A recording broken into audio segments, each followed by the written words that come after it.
Okay, I think Lucas, yeah, I'm gonna quickly start, and I think by starting this session, I'll quickly introduce YFF and myself and how this meeting is gonna go. So first of all, I would want to thank Brad Martin for doing this talk to our members. I think everyone really appreciates the insight he's gonna bring. A little bit about myself. My name is Alexander Shaws. I'm the founder of Young Founders Forum, which is a funny title, in my opinion. But the main purpose of YFF is to bring together a community of driven individuals all across the globe, where we kind of want to push everyone to the most of our abilities to make everyone as accomplished as they can be. So we try to support each of our members in their endeavors with the help of networking rounds, guest speaker rounds, and real life events. And this year we're focusing a lot more on guest speakers and real life events and sort of interactions between members as well in order to foster that. Yeah, everything said between members should stay between members. So these rounds are sort of confidential in order to support each other without having to worry about, I don't know, ideas getting stolen or anything like that. And that includes this meeting, where I think a lot of the insights that we will gain should stay somewhat private, just to say that again. With that, I'll hand it off to Lucas, who is responsible for this meeting. So my name is Lucas Rapetti. I had the honor of meeting Brad Martin at High Point University, where I go to school currently. I was the opportunity to be at one of his speaker events. Actually learned quite a lot. Surprisingly, it was a lot better than a lot of the other speaker events my school has hosted. So I was actually very happy to hear. But because of that, at the end of the speaker event, I went up to Martin and asked him if he'd be willing to speak to you guys all, just to make it a little more personal, get more questions out there. Because I know in like big auditorium events, a lot of the questions asked are very vague or very brief. People just try to get out of there. So I wanted to give the opportunity to you all to go and ask whatever questions you would need for him, as personal as you would like. Moving forward, I'm going to briefly introduce Brad Martin, just a little bit about himself before moving on to him, where he can say what he would like. So Brad Martin is currently a chairman at the RBM Ventures and vice chairman at the board of directors of FedEx Corporation. With his extensive executive leadership experience, he retired as the CEO of Saks Fifth nearly 20 years ago. He played a key role into the growth and strategic disadventures of profits of Saks and Fifth Incorporated, significantly increasing shareholder values. So Martin co-founded a corporate childcare incorporated and served on various boards, including for Lululemon and Chesapeake Energy. Currently, he runs the boards of FedEx Corporation and West Rock Coffee, also serving as the lead director at Pilot Flying. Additionally, Martin is a strategic advisor to CVC, involved in philanthropy, and holds degrees from University of Memphis and Vanderbilt University. He's also authored 2 books named 5 Stones, Conquering Your Giants, and Miles by Pesky Friends. So from here on, Brad, you'd like to introduce yourself, and then we can move on to the Q&A.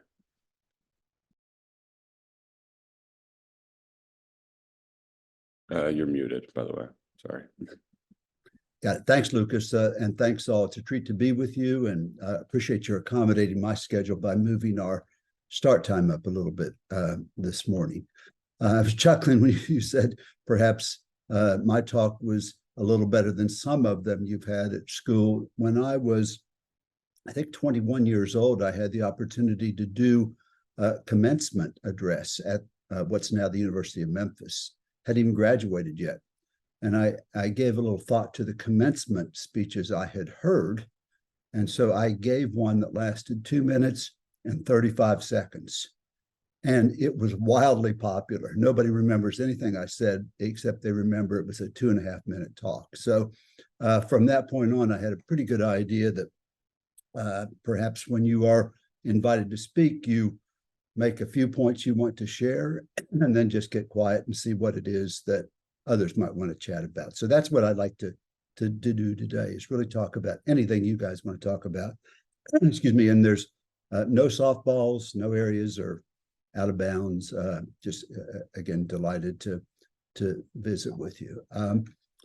I would say two or three things. One is I really admire the fact that you have a cohort group just sharing ideas, problems, challenges, etc. I can't think of a more important thing to do at this stage of your careers or of your lives. So I think it's fantastic that you guys are investing in yourselves and each other in this forum. And that's why I'm delighted to just be on the team to do so. Second thing I would say, as I know, you're early in your journeys, and one of the questions that was submitted to me was like, if you had it to do all over again at age 20, what would you do differently? And I was actually reading this morning a book that I really recommend, a new book by David Brooks, the author and columnist and extraordinary thinker. And he was talking about career paths. And his quote was something to the effect that when he talks with people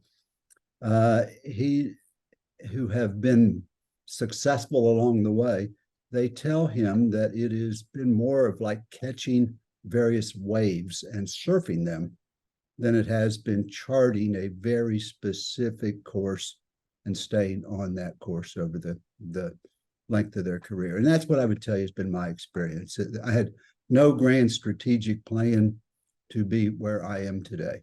And many things that I was involved with either popped up or we thought of spur of the moment, or we had a strategic plan and it didn't work, so we did something different. So I think the message I would share to you is don't be discouraged.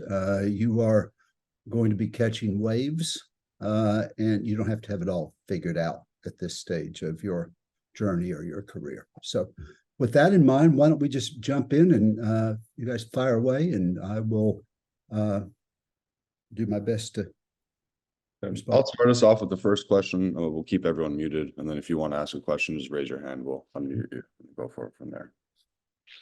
So first of all, for startups aiming for growth, how can you say they establish an effective board leadership early on? And what role should a board play in the initial stages of a startup's journey?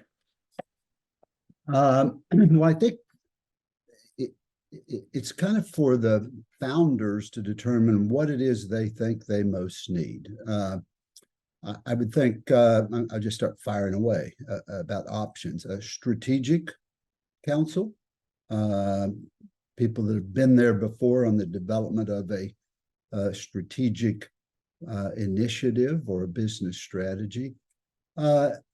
People who can appraise risk and offer challenges and foresight about what might be lurking around the corner, and ensure that the risks that you're taking are measured and well thought through. A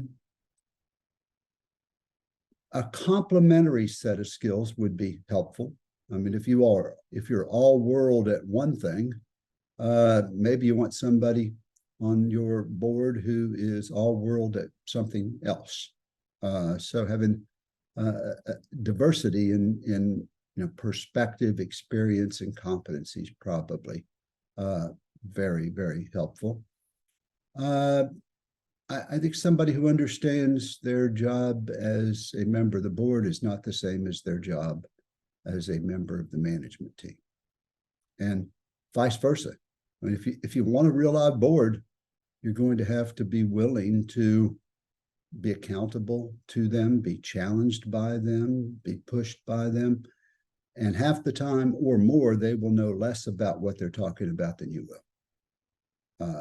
But if you really value that, you need to respect their perspective and listen. I can tell you one particular instance with this early on in my department store career. We bought this 5-store department store company. I never intended to work there. Bought 5 more stores, and it was just an investment, and we were going to add some value and sell it. And the CEO quit abruptly. and we had 10 stores and $70 million in revenues. And I was the largest shareholder, which meant I owed more money than anybody else, had a lot of debt. And I said, well, I will be the interim CEO and head of merchandise until we can hire a new CEO. And so I did that and did it for a few months, and we did a search, and I went to the board and I said, I'm going to hire this person as our new CEO and head of merchandise. And the board said, well, what are you going to do? And I said, well, I enjoy this now and I like it and I'm going to stay involved and I'm going to help and I'm going to this and that. And the board said, no, you're not. If you want to be the CEO, be the CEO and hire a merchandise manager. If you otherwise, hire a CEO and get out of the way. And my first thought was, wait a minute, I'm the largest shareholder of the company. What do you people know about this? But they were absolutely right. If I had hired this person as CEO, it would have been a certified disaster. And so I said, okay, I'm your CEO. And I did it for 20 years. So would not have been my inclination without a board that I was willing to listen to. Great. Before opening up to the group, I got one more question for you. Leaders sometimes need to make unpopular decisions. Can you share an example where your decision was initially unpopular but turned out to be the right move in the long run? Any of the positions of when you were a member of the board?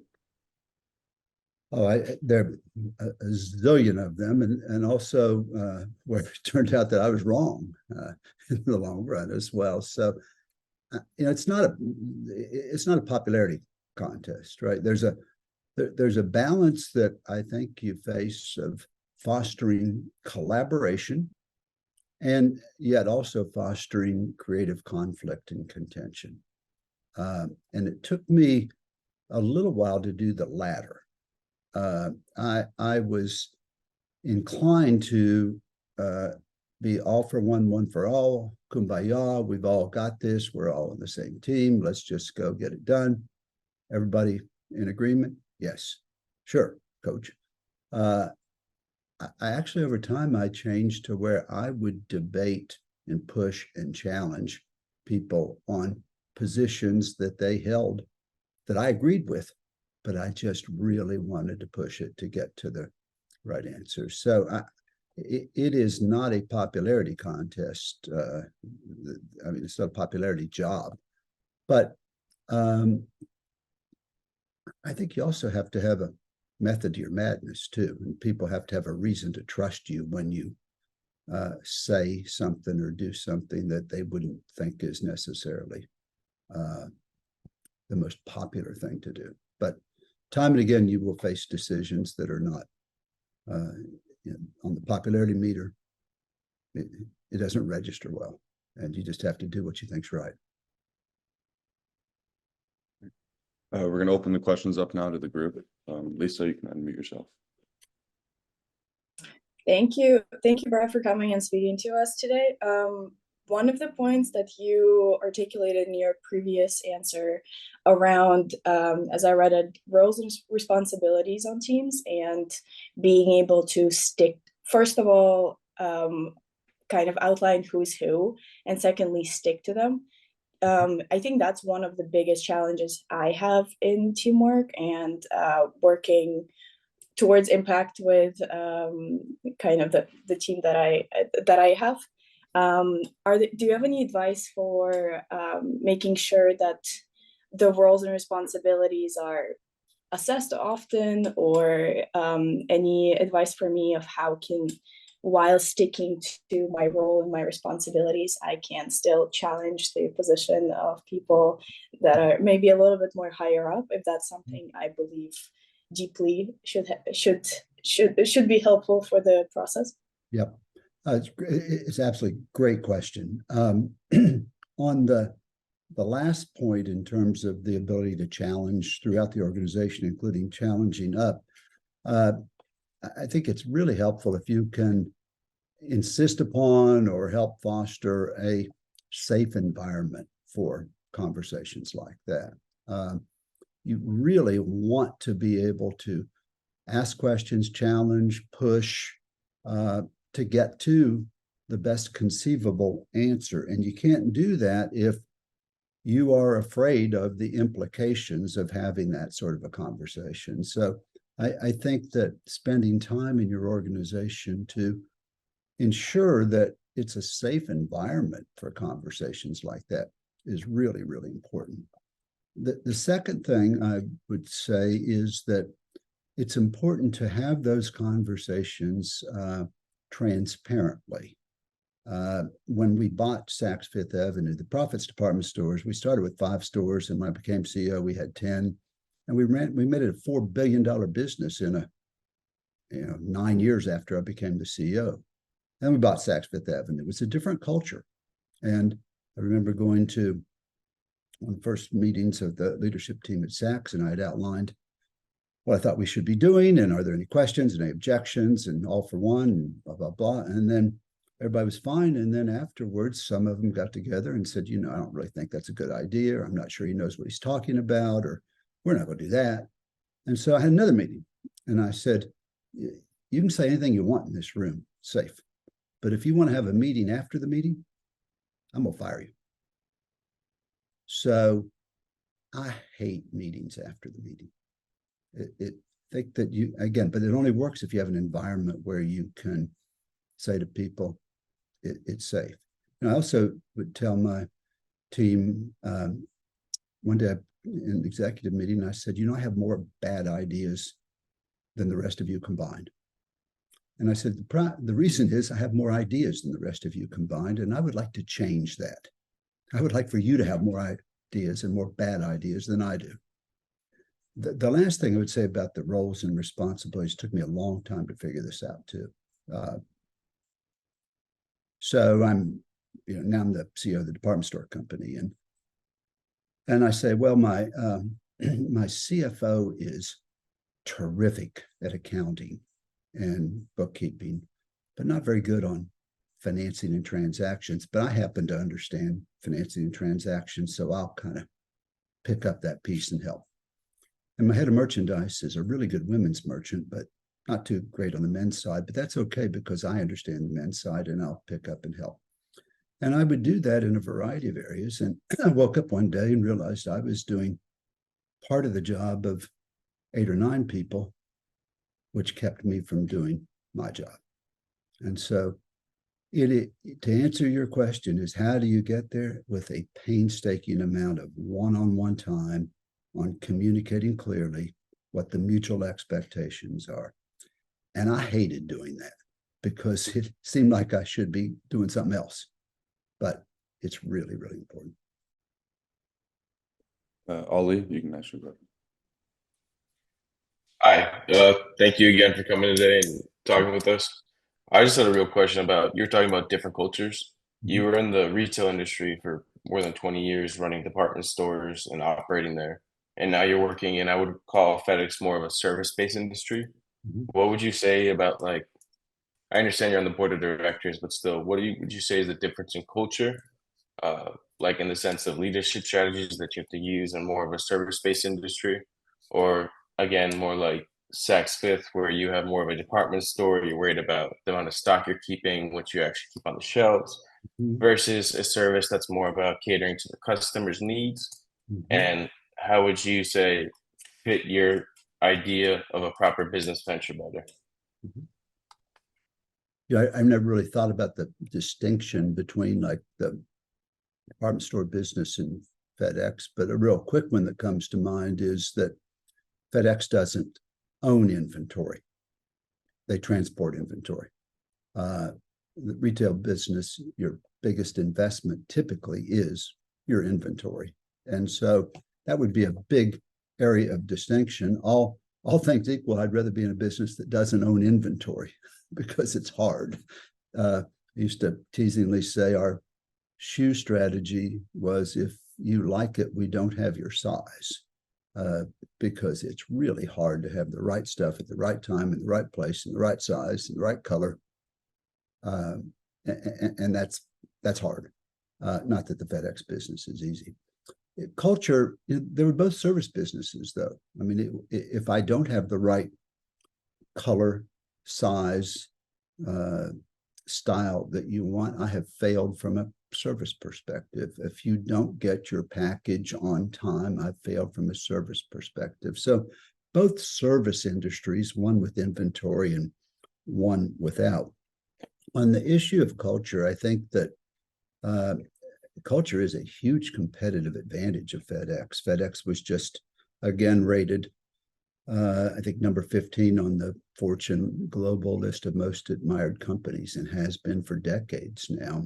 And it is, everybody who works at FedEx, and that's 600,000 people, know that the philosophy is people, service, and profit. And their standard is they want to make every FedEx experience outstanding. That includes not just the delivery of your package, but every FedEx experience for the employee. So very clear culture. At the department stores, what I did is I decided we were going to stand for 4 things: style, quality, service, and integrity. And I actually, it's just a made-up story. I said Profits was founded in 1919 on the 4 cornerstones of style, quality, service, and integrity, which basically I thought up in 1990.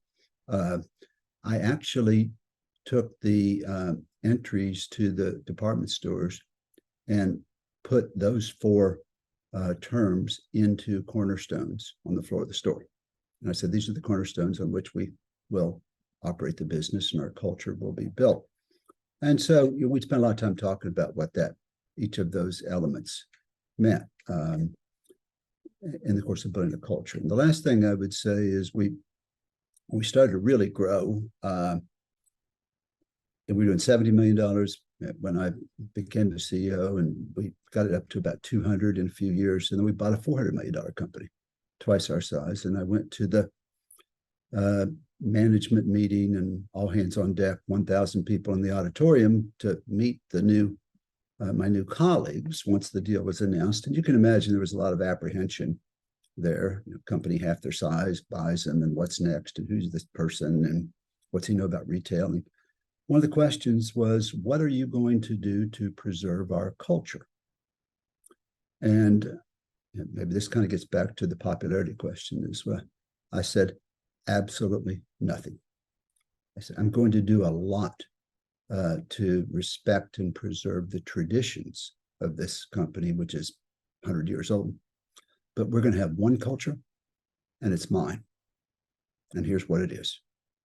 So you can just have one. Might be right, might be wrong, but you can just have one. John. Hi, Brad. Nice to meet you. So I have a short question here, and it is, as a smaller company such as myself, how would you recommend getting my products into a larger firm, or my services into a larger firm, from a smaller company's perspective? Services or products, or help me understand a little bit. Like we have a small tech company that we're starting up, and how do we get that into larger businesses? What would be your advice on that, to get in front of larger businesses? To get in front of them. That's a great question. If there's a way to, is there a way to kind of scale that question by working with a consulting firm that has many, many clients that they provide solutions for, and you become one of the suite of solutions that they are providing and selling, and therefore you leverage their consulting sales network? Is there a distributor model?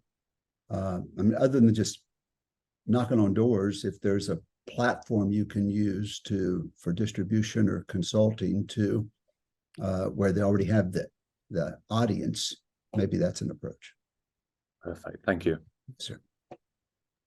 Other John, sorry. Yeah, thanks for coming, Brad. We're starting to see the mergers and acquisitions landscape starting to pick up in the United States. and private equity firms with records amount of dry powder. Do you see any investments or any deal flow starting to pick up for RBM Ventures in the next couple months?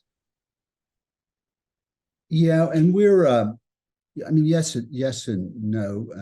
In terms of the major private equity firms, they're all always looking for stuff, but so much of the model historically has been buy something and lever it. And so with interest rates up, when credit's free, it's not a hard model, right? You just buy it, you lever it, you generate some cash, you pay it down, and you're a genius. It's now you got to pay 7 or 8% or 9% interest on heavily levered, and so you got to make some money in order to make that happen. So I think that when you see the interest rates begin to decline, you'll see more transactions occur. Is my sense, and there's probably been some recognition that asset prices had to come down. It was a little frothy. Maybe the public market is, but private market's starting to get a little more reasonable, it seems to me. Thank you. Will? Thank you again, Brad, for coming. So I guess in reference back to y'all's acquisition of Saks, what would you say was your biggest hurdle as CEO when y'all acquired them, effectively merging the two companies, or if it was more of a horizontal integration? I mean, vertical, sorry. Yeah, we kept it as we kept all the front of the house operations very distinct and merged the back of the house stuff. So the synergies were running the technology and credit and security. And I think the biggest hurdle was it was a really good store and a really bad business. And so how do you take a really good store and make it a really good business? The first thing we had to do was make sure we had a team in place that was commercial. And so, it's fun to talk about going to the Dior show or, hobnobbing with the editor of Vogue. But what's really fun is to have a commercially viable business that generates a lot of cash. And so it took a little while for me to explain what our priorities were. And it wasn't where we sat at the runway show. It was with that particular vendor. It was, does that product meet our customers' needs and can we make money on it? So probably just transforming it into a better business was the biggest challenge that we faced. Let me interrupt for just a sec. Where's everybody from? I'm just curious, geographically. You guys can unmute. Yeah. I go to High Point University. I do Where as you- well. A lot of us are Babson, so Boston, and then another chunk is UK and Switzerland from who I'm seeing here. I think that's our biggest, our like 3 bases are North Carolina, Boston, and Zurich area. Yeah. So this weekend is Parents' Weekend at High Point University. So don't bust me for not being there. I have a son at High Point. I asked him yesterday if we're terrible parents because My parents aren't going either. Don't worry. If anyone else has a question, just choose your. Bella, you can go ahead. Sorry. Hi, Brad. Nice to meet you. I have a more broad question. You mentioned how ventures and startups are sometimes more like catching a wave rather than a set path. And I was just wondering if you could share some practical approaches or advice that you've used to identify and prioritize those like waves and opportunities when launching a new venture.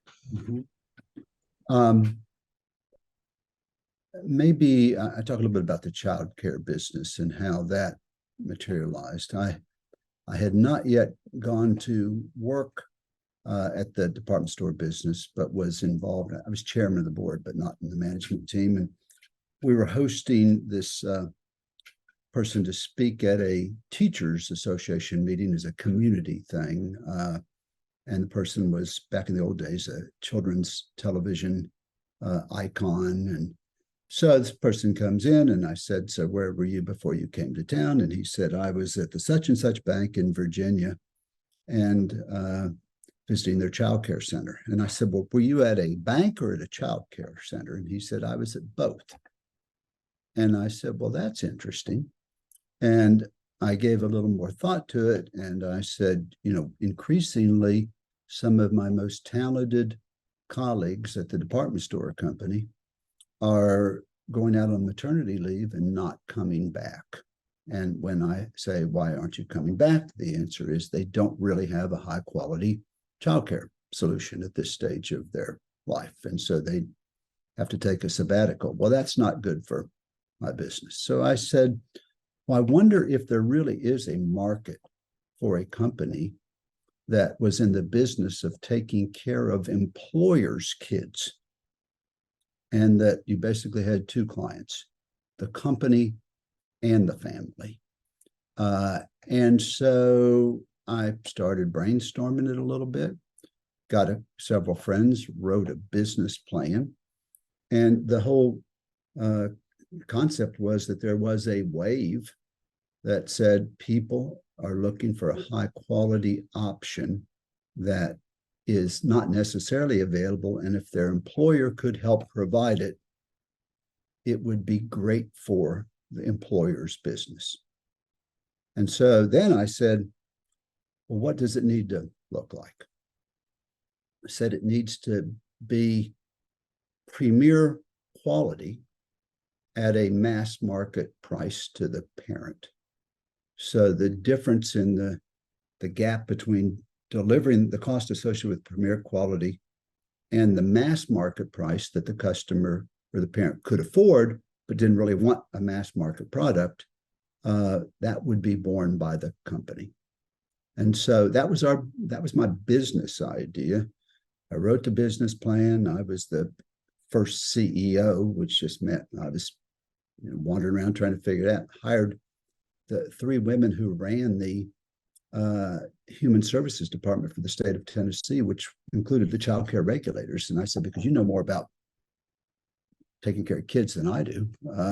And one of them became the CEO 6 months later. We raised $500,000. We put up $200,000, ran out of money.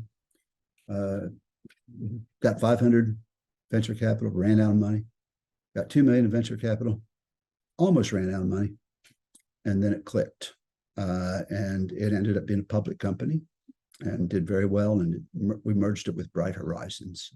So that was the wave. It just seemed like there was a problem to solve. The approach we took was pretty clear. Mass market price, premium product, required testing whether the employer would make the investment. And it was a long time before we could validate that there was enough market to do that they could get over the fact that, this is just providing a service to a discrete group of employees as opposed to all employees, and liability issues and all that jazz. The other thing I would say we did, and I would encourage every one of you to do this, is that I wanted us to get one open and prove to ourselves that it worked commercially. And so I as long as we could raise the money, I didn't have any problem burning money while we were demonstrating that the unit could be highly profitable and generate significant four-wall returns on investment. Meanwhile, we're paying for corporate staff and all that jazz. And so once we demonstrated that, then it was just a question of how many could we build? How many could we sell? How many could we replicate? So before you head out to dramatically scale and grow your business, make sure it works from a unit economic standpoint. And we found that childcare did. Sometimes we find things don't. Thank you so much. Lisa? Thank you. That I feel like the last part of your answer is really funny, especially on make sure your business works. That's a great advice. Kind of along the same lines, my question is on You've mentioned the kind of the pillars of your company that you've established. It sounds like yourself, and that makes me think of back to Phil Knight and maybe like the beginnings of Costco and the kind of them laying down the not the commitments for their business, but if you will, the priority for order of importance of maybe profits, employees, customer satisfaction. And I was wondering if you can tell us a little bit more about how did you get to your order as a part of this first question. And the second question is talking a little bit more about engagement with stakeholders that are within your pillars of your business, and what KPIs maybe you've used for assessing the success of that stakeholder engagement. You mentioned ROI as one of them. I imagine that's a pretty big one for the business as a whole, but maybe you had any personal opinion here on importance of and how you can measure progress. Sure.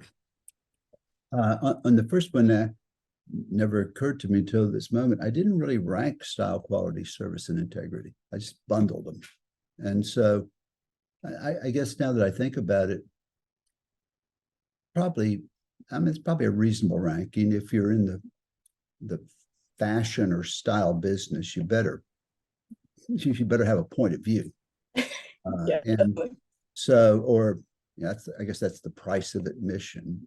If you're going to sell product, and this is pre-internet at this point, but if you're going to sell product through a physical location, you better make sure you've got a service component that meets the necessity of how you're going to deliver the product. Quality, my approach on quality was not just the quality of our offerings, but the quality of our execution. So that probably gets into some of your KPIs on everything from returns to customer complaints to customer compliments to things from a service perspective that we would monitor.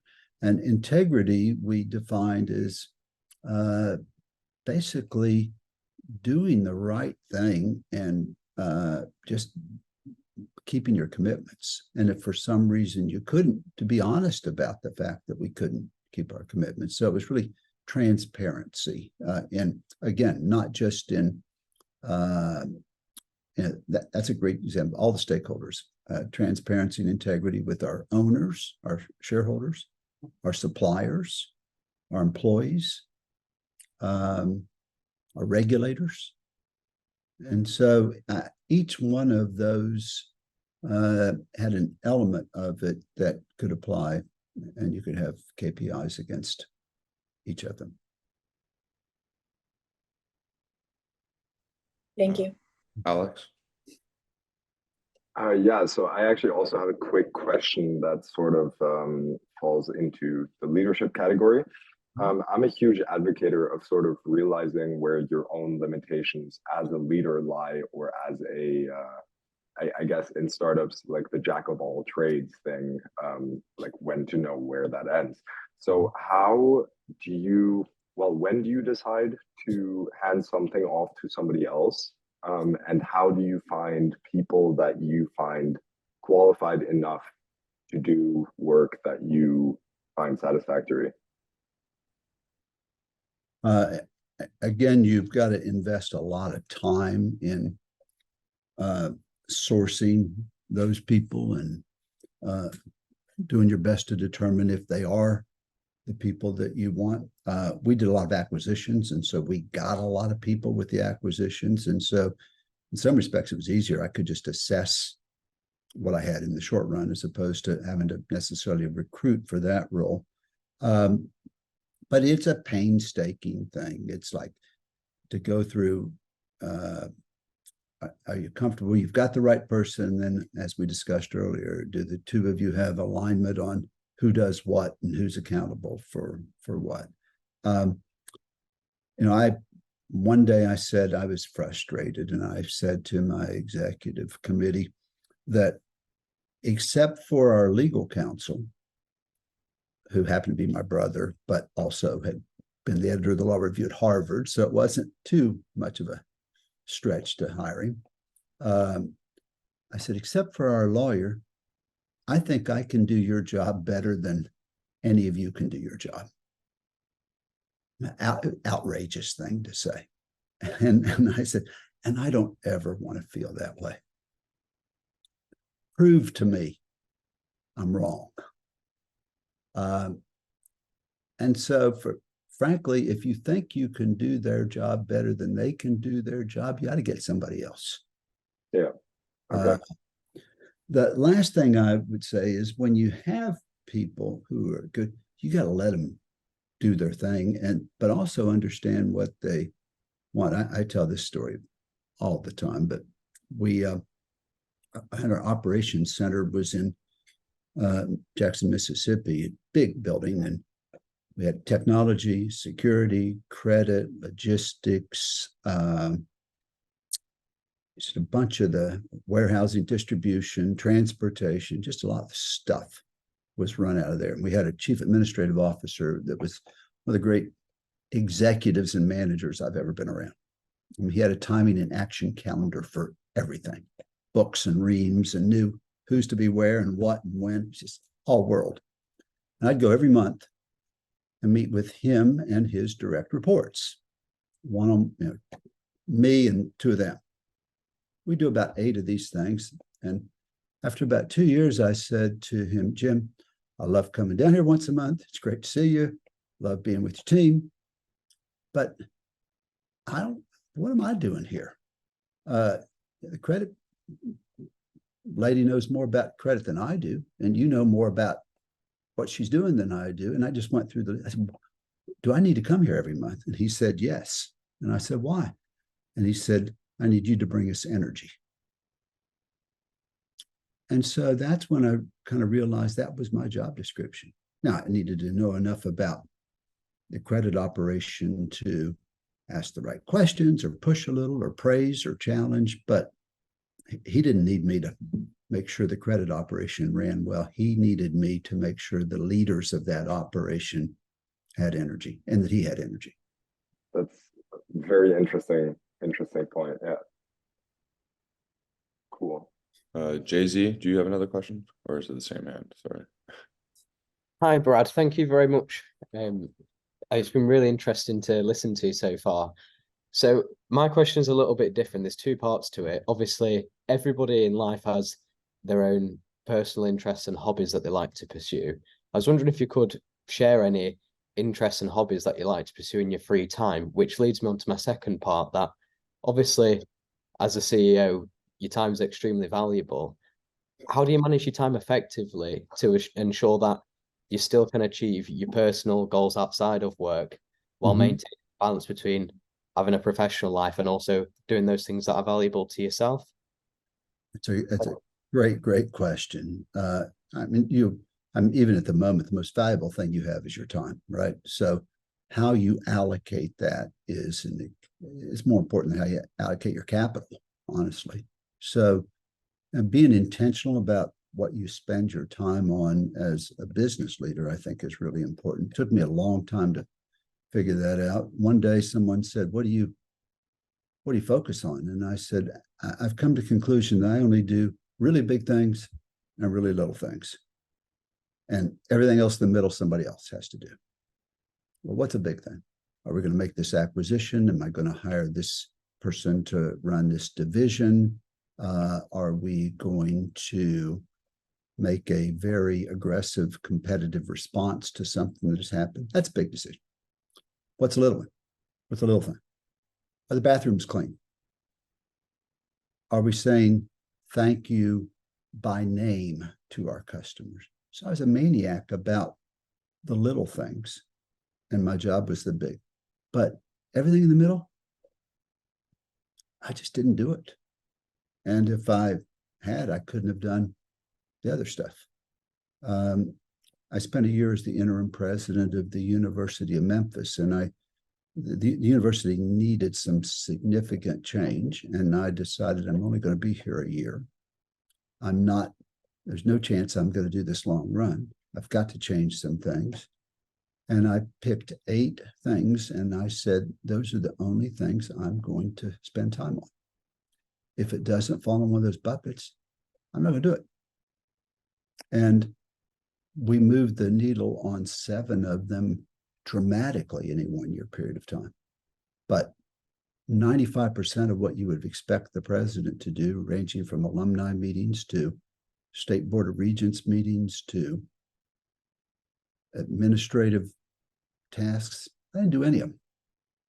So I would say you want to be radical on how you allocate your time. From a personal standpoint, you should always know that your identity is not your work, right? You just got to be who you are. I mean, I've been on major business publications where I didn't recognize myself. Either I was never that good or that bad, as that particular article mentioned. So I think you just have to be comfortable in your own skin and realize that, you know, your business doesn't define you. Your values and your character are what define you, and be very comfortable that you conduct your business in a manner that reflects that. In terms of your personal time, I mean, even when I was in, probably the most intense time was when I was, you know, growing the department store business. And I mean, I would walk out of my office in New York at 11:30 and tell everybody I would see them at 2. And I'd go run. And it didn't occur to me that I needed to be there during that 2-hour period of time in case somebody needed to ask me a question. I just go run.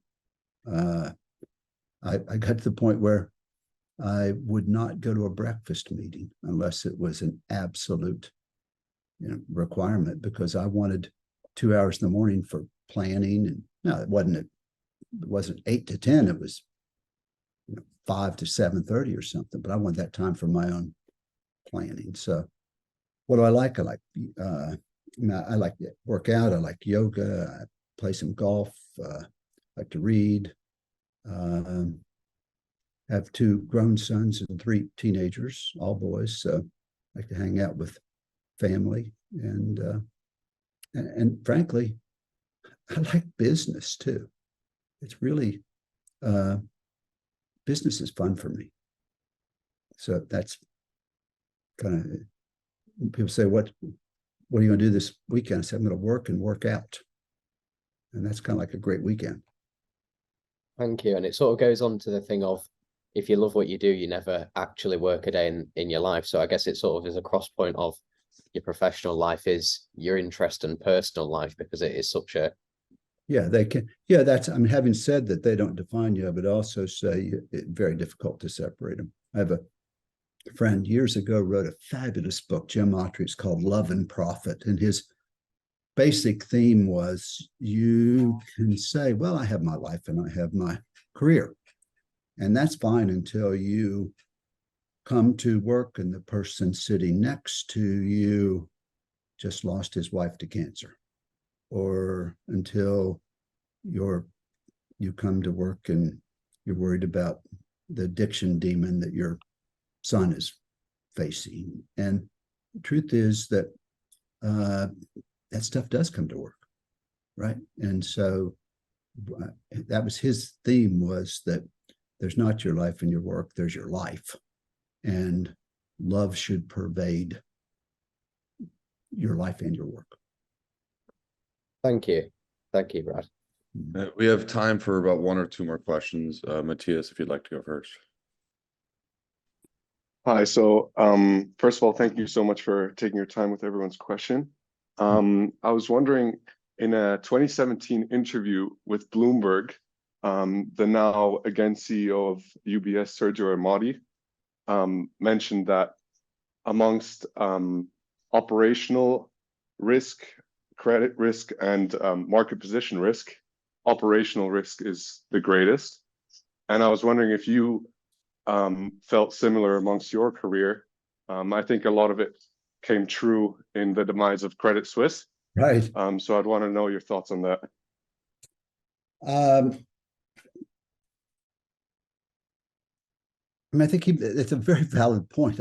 I remember I chaired the executive committee of a major regional bank throughout the financial crisis and thereafter. And the one day we had regulators were coming in and they were assessing our risk compliance in various areas like operational and credit and systems and disaster. And the piece they didn't assess was strategic business model risk. I mean, were we in a business that with the dramatic regulatory changes, et cetera, was even viable? And so I think that risk can be a check the box practice, or it can be more robust and more much more dynamic than that. In businesses that I have been involved with, I have had risk. A big risk component is leadership. Do we have the right people in the right slots and the right successors in place? That wouldn't necessarily show up in an insurance company's examination of your risk profile. But having said all that, I think the biggest risks that I've seen or we've had to encounter were absolutely unpredicted. We owned Saks Fifth Avenue for 3 years before the 9/11 terrorist attacks. Nowhere did I have a risk management plan that said that 100% of my New York revenues would go away and 25% of the luxury revenues across the nation would go away, because who's going to go buy anything in a luxury store in October of 2001? That wasn't in any of my models. Who saw the financial crisis of 2008 coming? Wasn't in anybody's models. So there's only one risk management practice that I think is absolutely essential, and that's resilience. You just got to figure out, if the unthinkable happens. A friend of mine wrote a book called The Age of the Unthinkable, and that's kind of where we are. I mean, did anybody have the Ukraine, Russia thing happening? Did anybody have the Gaza invasion happening? Just unthinkable stuff's now what seems to be increasingly the norm. And so having a resilient business model or organization is absolutely critical. Thank you for answering my question. Yeah, definitely true, considering all the black swans we've had in the last, I would say, 25 years. So thank you so much. Yes, sir. We're going to move on to our last question, John. Yeah, as an employer of sitting on the chair of companies that have hundreds of thousands of people, what specifically are you looking for in terms of traits and skills of recent graduates that have internship experience, but in general, little professional experience? Mm-hmm. Well, you don't need any professional experience. I think inquisitiveness. I mean, just show up and the world's worst interviews are when I am meeting someone for an internship or a job or something, and it's like they don't know much about the company. I'm like, you gotta be kidding me. I have to tell you a little bit about what we're about. I mean, you gotta be coming and just, making me crazy with, oh, why did the company do this? Or why would you think about that? So I would say just demonstrate a sincere interest and inquisitiveness about everything. And a real work ethic. I mean, I think those two factors, and you don't need any professional experience. I mean, I've done a lot of different things in various industries about which I know nothing. And you just show up and pay attention and don't have all the answers and try. Thank you. That helps out a lot. So, All right. will you guys Amazing. stay in touch? I was gonna do the send off right now so you can make your service. I just quickly want to say on behalf of everyone that I think your transparency was greatly appreciated, and obviously your time as well. And we really appreciate it. And also from our side that all you guys showed up. Thank you. Well, just delighted to meet each of you, excited about what you're doing. Your questions were phenomenal. So I learned a lot this morning, and this is not a chore. This was a growth experience for me. So if I can help along the way, just, you guys know how to get me. You've got my email. So shoot me. Perfect. Okay. Thank you so much. Having your morning. Thank you very much. I'll see Thank you. those of you in North Carolina. I'll see you the next Parents Weekend. Thank you.